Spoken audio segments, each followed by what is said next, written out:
Hello दोस्तों। तो आज का जो हमारा टॉपिक है वो है लुब्रिकेशन कंटेमिनेशन। लुब्रिकेशन कंटेमिनेशन एक बहुत ही कॉमन फिनोमेना है और जो आपका लुब्रिकेंट होता है किसी भी मशीन के अंदर वो कंटेमिनेट होता है अगर हम बदएहतियाती करें। अगर हम सही से मेजर्स ना लें तो उसमें कंटेमिनेशन हो सकती है। तो कंटेमिनेशन जो है वो 3 डिफरेंट कैटेगरीज में डिफाइन की जाती है। एक है एयर कंटेमिनेशन, वाटर कंटेमिनेशन और पार्टिकुलेट कंटेंट। आज जो हम डिस्कस करेंगे वो है एयर कंटेमिनेशन। ठीक है। और एयर कंटेमिनेशन की एक एक सिर्फ पिक्चर कि भाई होती किस तरीके से वो मैंने यहाँ पे इंक्लूड की हुई है। आप देख रहे हैं कि मेरा ऑयल है ये, और ये बबल्स फॉर्म हुए हुए हैं और ये बबल्स सरफेस पे आए हुए हैं और ये ऑयल के अंदर भी हैं और इन्होंने एक ऑयल के ऊपर भी लेयर फॉर्म की हुई है। तो ये इसके क्या वजूहात होती हैं, इसके क्या इफेक्ट्स होते हैं और इसको किस तरीके से हम कंट्रोल कर सकते हैं। ये जो बबल्स आप देख रहे हैं, एयर बबल्स बने हुए अंदर भी हैं, ऑयल के ऊपर भी हैं, सरफेस पे भी हैं, इनको कैसे कंट्रोल किया जाता है, ये सारी चीजें आज हम इस स्लाइड में डिस्कस करेंगे। लेकिन आगे आने वाली वीडियोस में हम सेपरेटली वाटर और पर्टिकुलेट कंटेंट को भी डिस्कस करेंगे। तो मेजर कॉजेस एयर कंटेमिनेशन के वो है इटसेल्फ कंटेमिनेशन और एक मैकेनिकल कॉजेस है। यहाँ इधर कंटेमिनेशन से क्या मुराद है कि फॉर एग्जांपल आपके पास ऑयल है, ये मेरा ऑयल की सरफेस, अगर इसमें डर्ट होगी, वाटर ऑलरेडी ऐड होगा, तो उससे होगा क्या, जो मेरे मॉलिक्यूल्स हैं, अगर मैं इसको बिल्कुल एक माइक्रोस्कोपिक वे में लेके जाऊं, ये मेरे मॉलिक्यूल्स हैं ऑयल के, ठीक है, सरफेस के ऊपर। किसके ऊपर बात हो रही है? सरफेस। मैं इधर लिख भी देता हूँ एस, सरफेस के ऊपर इनके दरमियान कोहेजन, कोहेसिविटी होती है, जिसे कहते हैं कोहेसिव फोर्सेस, जिसे मैं डिनोट कर रहा हूँ सी से, कोहेसिव फोर्सेस। जब आपके ऑयल में डर्ट, वाटर या कोई सॉलिड कंटेंट होता है तो ये कोहेसिव फोर्सेस जो है ना, ये टूट जाती हैं। ये जब टूटती हैं तो एयर जो है वो आराम से इधर, जिसको मैं यहाँ शेडेड उसमें कर रहा हूँ, शेडेड कलर में, ये एयर जो बबल्स हैं वो यहाँ आराम से ट्रैप हो जाते हैं। ठीक है। तो इस कोहेजन, ये break down of cohesive forces, इसकी वजह से क्या होता है कि एक बड़ी कॉमन टर्मिनोलॉजी यूज होती है जिसे कहते हैं surface tension, S dot T, जिसको मैं डिनोट कर रहा हूँ यहाँ पे सरफेस टेंशन। वो ऑयल की डिस्टर्ब हो जाती है। और सरफेस टेंशन किस पे होती है? सरफेस, ये ऑयल की सरफेस पे सबसे ज्यादा होती है। ठीक है। तो डर्ट और दूसरे जो कंटेमिनेंट्स होते हैं ना, वो ऑयल की सरफेस टेंशन को ब्रेक डाउन कर देते हैं। ये सरफेस टेंशन ब्रेक डाउन हुई यहाँ से, और जो बाहर एयर है वो आके इसमें इंग्रेस हो जाएगी। ठीक है। तो ये जो आपकी एयर फॉर्म हो रही होती है, फॉर्मिंग हो रही होती है कंटैमिनेशन की वजह से, जिसमें डर्ट, वाटर, सॉलिड होता है, उसकी वजह क्या है कि सरफेस टेंशन आपकी डिस्टर्ब होती है और एयर जो है वो आके सेटल होना शुरू हो जाती है। तो एक कॉज तो आपका कंटैमिनेशन का हो गया, और दूसरी चीज मैं यहाँ इंक्लूड करना चाहूंगा कि इस प्रोसेस को कहते हैं फोमिंग। फोमिंग यानी जब एयर आपकी इंग्रेस होना शुरू हो जाए ना ऑयल के अंदर, और उसकी एक सरफेस फॉर्म होना शुरू हो जाए, तो उसे कहते हैं फोमिंग। ठीक है, यहाँ मैं लिख रहा हूँ ये फोमिंग। ये फोमिंग को दूसरा भी एक टर्मिनोलॉजी यूज होती है जिसे कहते हैं एयर एरेशन। ठीक है, यानी एयर जो है वो आपका ऑयल का पार्ट बन रही है, एयर एरेशन, लेकिन बेहतर टर्मिनोलॉजी क्या है? फोमिंग। ठीक है।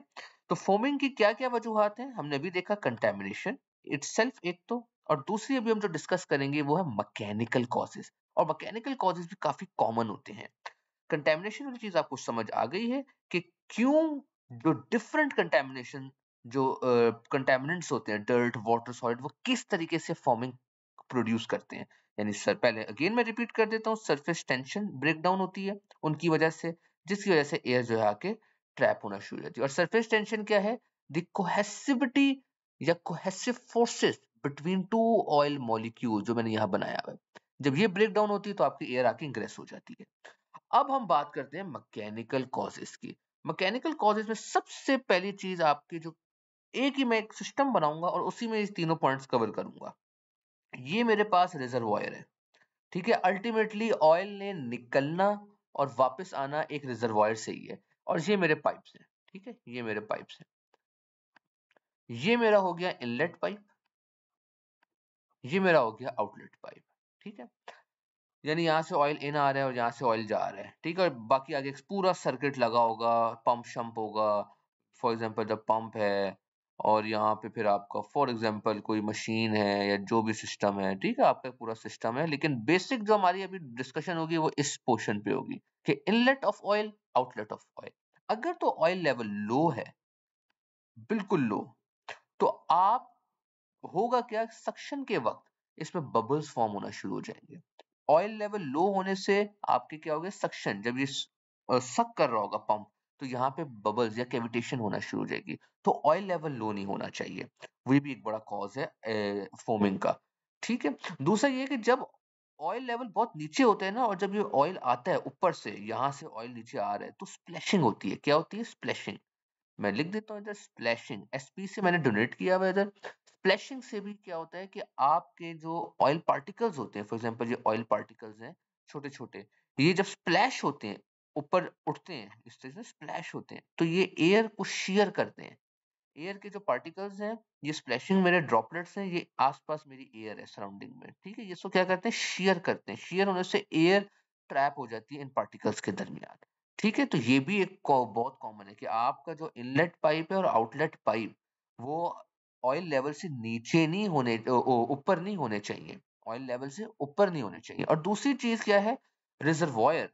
यानी अगर आपका जो डिस्टेंस है, ये जो डिस्टेंस है इनलेट पे और जो आउटलेट पे, ये अगर बहुत ही छोटा है, बहुत क्लोज है आपस में, तो भी मसला होगा। क्योंकि जैसे ही ऑयल यहाँ से एंटर होगा, वहां से वो निकल जाएगा फौरन, फौरन निकल जाएगा। अगर इनलेट आउटलेट बहुत करीब है, तो आपका इससे क्या होगा, सेटलिंग टाइम, यानी ऑयल को सेटल होने का मौका ही नहीं आप दे रहे। ऑयल अंदर एंटर हुआ रिजर्वायर में और निकल गया, सेटल टाइम जो है आपका, सेटलिंग टाइम, वो डिस्टर्ब होगा, जिसकी वजह से भी आपका क्या होगा, फोमिंग होगी। क्योंकि टर्बुलेंसी होती है, आपका ऑयल आया और निकला, यहाँ से आया निकला, इससे क्या होगा, टर्बुलेंसी होगी, और ऑयल भी आपका ऑयल फिर एयर कैरी ओवर करेगा।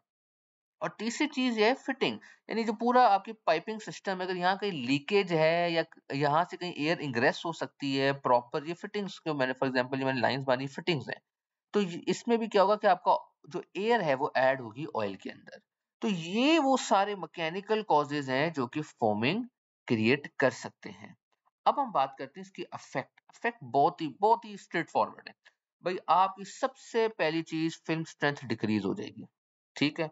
फिल्म स्ट्रेंथ क्या है कि ये मेरे दो दो सरफेसेस हैं, ठीक है, इनके दरमियान क्या होना चाहिए, एक लुब्रिकेशन लेयर होनी चाहिए। अब मिसाल के तौर पे लुब्रिकेशन लेयर जो है, अभी तो पूरी ऑयल की है, जब एयर की होगी तो क्या होगा, कुछ पोर्शन एयर का होगा, कुछ पोर्शन ऑयल की होगी, ठीक है। जब एयर उसमें ऐड होगी तो कुछ पोर्शन क्या होगा, एयर का होगा, कुछ पोर्शन ऑयल का होगा, कंप्लीट ऑयल होगा नहीं। तो उससे क्या होगा, लोड आपका बर्दाश्त नहीं हो सकेगा बिटवीन टू सरफेसेस, और मसले मसाइल आना शुरू हो जाएंगे, वेयर एंड टेयर बढ़ जाएगा।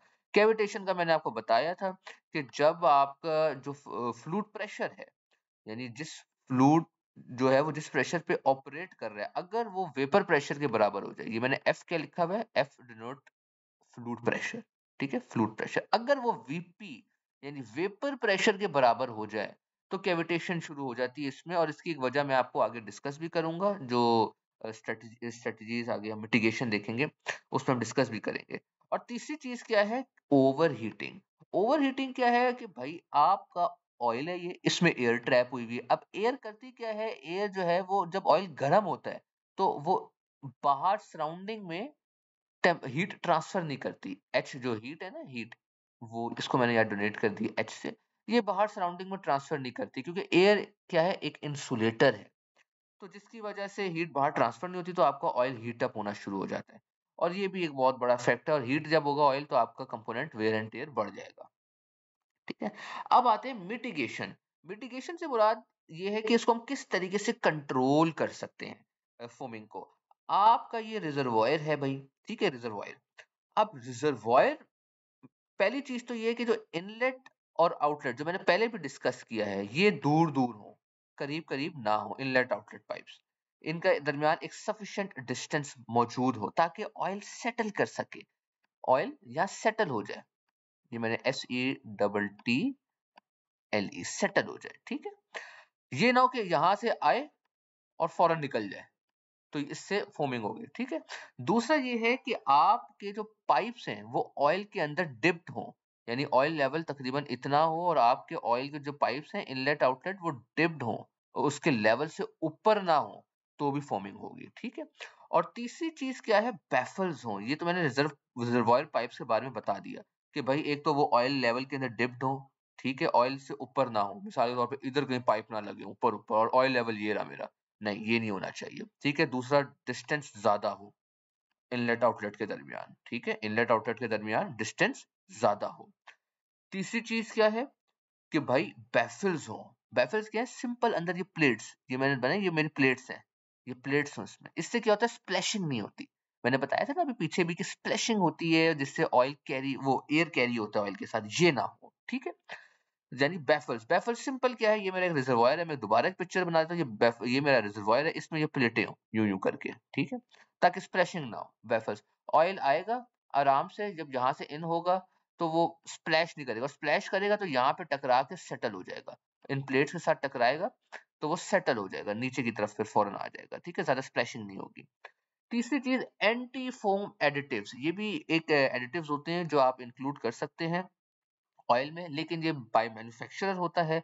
इसमें हम अगर एडिशनल ऐड करना चाहें तो वो मैन्युफैक्चरर की रिकमेंडेशन के बगैर नहीं करना चाहिए, क्योंकि एंटी फोम एडिटिव्स इंक्लूड करने से पता चल रहा है ऑयल की कोई और प्रॉपर्टी डिस्टर्ब हो जाए, ठीक है। लेकिन जो ऑयल आपके बनाए जाते हैं, जो मैन्युफैक्चरर क्रिएट करते हैं, वो इनमें ये चीज इंक्लूड करते हैं, एंटी फोम एडिटिव्स, ठीक है। और लेकिन ये एडिटिव्स जो है, ये वही बात है, अगर आप एडिशनली ऐड करना चाह रहे हैं तो मैन्युफैक्चरर की रिकमेंडेशन के बगैर ऐड नहीं करना।